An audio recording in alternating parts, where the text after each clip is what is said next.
Bentornati, welcome back to my bilingual show Italieco WNTN Radio Boston 1550 AM. This is your host Viviana Dragani, and today I host an author, Nick Baeta. He's a Canadian author who found therapy in writing during a medical leave, and while off work and isolated, he began writing what would eventually become the Atlantian Chronicles: Fight for Survival.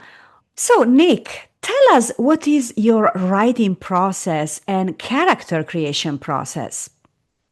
So my writing process is a little different than some people. I know a lot of writers want to write every day or put something down every day, but I kind of have more of a binge mentality where I find the best work I get or the best I get out of my work is when I write when I feel like it. So I will some days just like binge writing for 8 hours a day and put in 8 hours worth of writing and write 20,000 words, and then I won't touch it for a week or two or even longer. Um, because I find when I'm forced to write or when I force myself to write, it doesn't bring up my best side. So my process is writing when I feel inspired or writing when something really triggers me to write, and then putting it down or setting it aside till I'm ready to come back to it. And then I do everything chronologically, just in case I have a great idea, but a better idea forms in the process. Thank you, Nick. And tell us the story of how you came to create what would be the Atlantian Chronicles.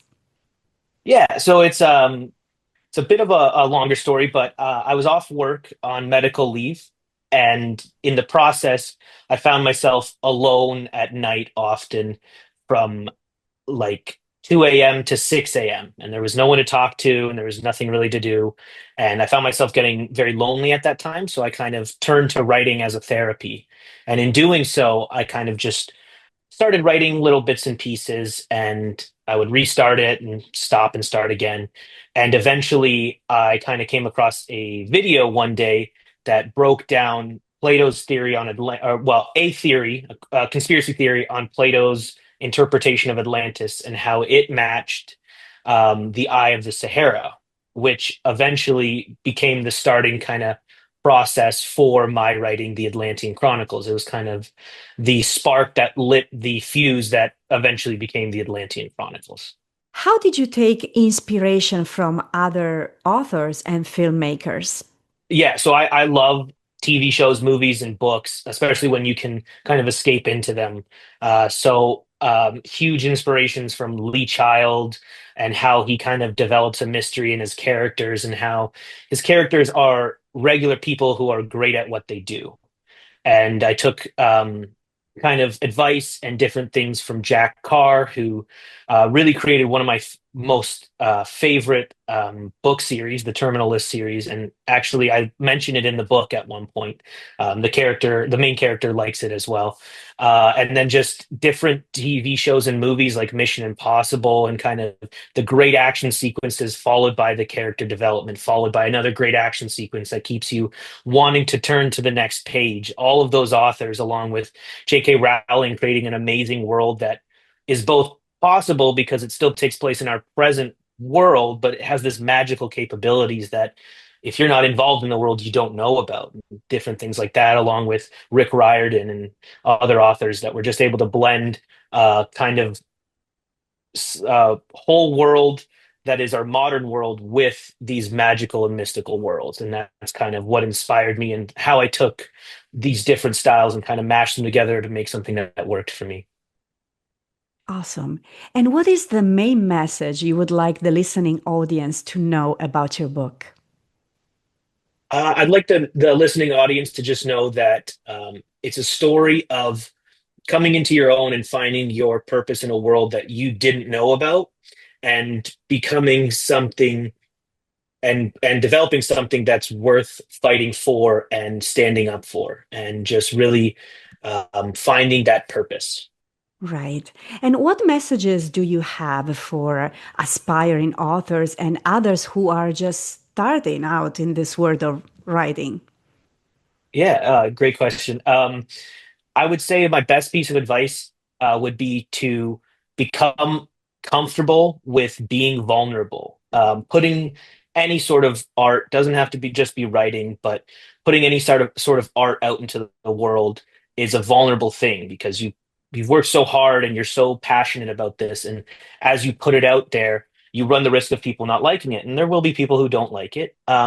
And take their criticisms, but write it and be uncomfortable putting that out there because it's a very vulnerable thing and it can be uncomfortable.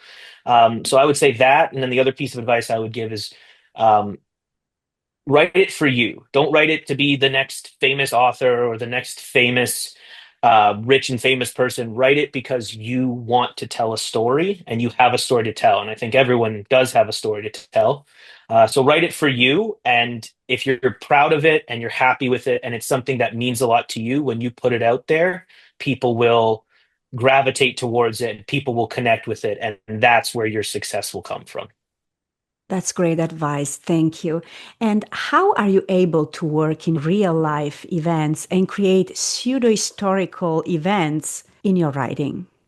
Yeah, so I really try and make sure that I research all the different parts of historical events, and I try and mix them in. And I kind of try and use bits and pieces, but I try and also uh, looking at it from one point of view, and then I try and reverse that point of view and see how it would be on the other side. So with like the idea of Atlantis, for example. The idea is like it's a lost city, but what if it was lost not because of like a flood or the gods being mad at it, like how ancient Greek history tells it and ancient history tells it, but maybe it's because they did something wrong or something. So I try and balance real life events and really research them and really kind of take different viewpoints to make sure that I have it as historically pseudo history as historically accurate as I can be. So like researching who would be at these tables. So if you're researching the Knights Templar, then who would be involved in that at that time period to make sure that it is as realistic as possible while still possibly changing how characters interacted and stuff like that. Absolutely. And last question for you, where the series will continue to go following the first book? Yeah, so following the first book, um, at towards the end, and it's a bit of a spoiler alert, but following the end of the first book, our heroes and the rest of their group and what's left of it has kind of found a new group, and going from there, it's going to be um, trying to stop this now public war that is going on between the people of Atlantis and this mystery group called Unity. And going forward, it's going to go across the globe. I'm going to try and incorporate more historical events and more great historical intricacies. I'm also going to try and make the story of how Plato and Unity were created mixed into it as well. So I'm gonna flesh out more backgrounds with other characters and favorite fan favorites. I'm gonna flesh out the stories of how different historical events actually changed, and also try and just really bring the whole world together more. Terrific. So where can we find your book? Yeah, my book is available at miltonandhugo.com. It is also available at Barnes and Noble. If you're in Canada, Indigo, and it is also available on Amazon, along with several international retailers like Blackwell's and Waterstones, as well as some internationally in across Europe. But easiest way to do it is to go to nickbetabooks.com, and you can find all the links there. Perfect. Thank you so much for joining us today. Nick Baeta, thanks.